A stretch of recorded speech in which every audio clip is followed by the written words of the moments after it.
গ্রামের গায়ে হলুদে কত কত মজা হয়, কত আনন্দ হয়, কত কত নিয়ম পালন করা হয়, সেগুলোই আজকে আপনাদের সাথে শেয়ার করব। এইদিকে এতদিন পর সুযোগ পেয়ে ক্যামেরার সামনে একটু স্বামীকে খাইয়ে দিলাম। হ্যালো বন্ধুরা, আসসালামু আলাইকুম। আমি ডালিয়া লুৎফর্স মাইন্ড পেজ থেকে আপনাদের সকলকে স্বাগত। আজ গায়ে হলুদ, আবার ভাবিয়েন না আমার গায়ে হলুদ, এটা হচ্ছে আমার কাক্কার গায়ে হলুদ। গায়ে হলুদের দিন ভোরবেলা থেকে আমরা সবাই অনেক অনেক কাজ করতেছিলাম, এর মধ্যেই আমরা একটু নাস্তা করে নিলাম। অনেক অনেক পরিশ্রম করার পর স্টেজের এরকম সুন্দর একটা লুক চলে, হঠাৎ করে একই বিপদ, বিনা বজ্রপাতে শুরু হয়ে গেল ঝুম বৃষ্টি। তো যাই হোক, ঝড় বৃষ্টি যাই আসুক, বিয়ে তো আর আটকানো যাবে না। আজ যেহেতু হলুদ সন্ধ্যা আর আমরা হচ্ছে ছেলে পক্ষ, তো মেয়ের বাড়িতে তো হলুদের ডালা নিয়ে যেতেই হবে। তো যাই হোক, বৃষ্টি একটু থামার পরে যে যার মতো করে একটু সুন্দর করে সাজুগুজু করে আমরা সবাই একসাথে রওনা দিলাম কনের বাড়িতে হলুদের ডালা নিয়ে। আমাদের বাড়ির সকলকে আজকে মোটামুটি অনেক অনেক সুন্দর লাগতেছিল, চেনা মানুষগুলো যেন অচেনা মনে হচ্ছিল। এই বিয়ে উপলক্ষে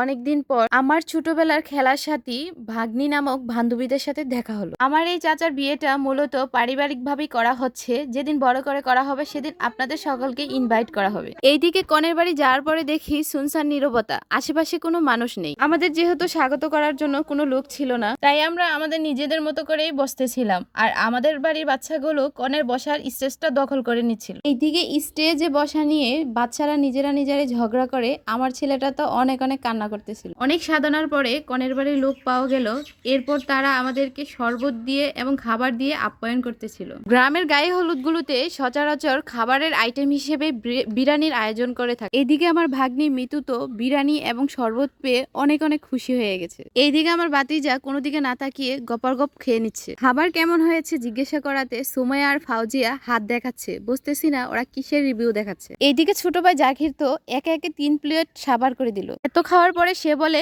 গুস্ত পায়নি, তাহলে সে গুস্ত পেলে কি করত? এইদিকে খাওয়ার পর্ব শেষে বউকে স্টেজে আনা হলো। স্টেজে তেমন একটা ভালো লাইটিং এর ব্যবস্থা ছিল না, তার জন্য আমরা বেশি ভিডিও ক্লিপ না নিয়ে বাসার উদ্দেশ্যে রওনা দিলাম। বাসায় ফিরে আমাদের আবার কনের বাড়ির লোক রিসিভ করতে হবে, দেরি করলে হবে না।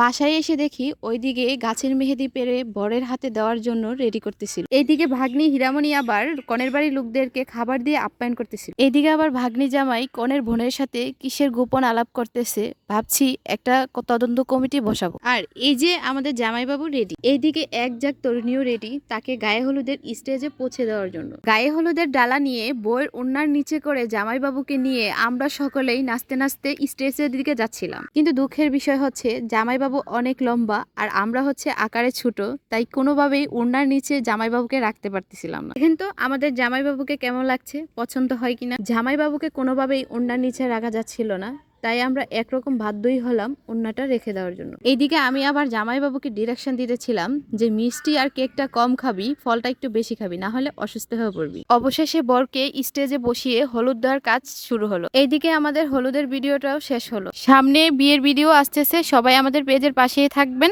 আল্লাহ হাফেজ।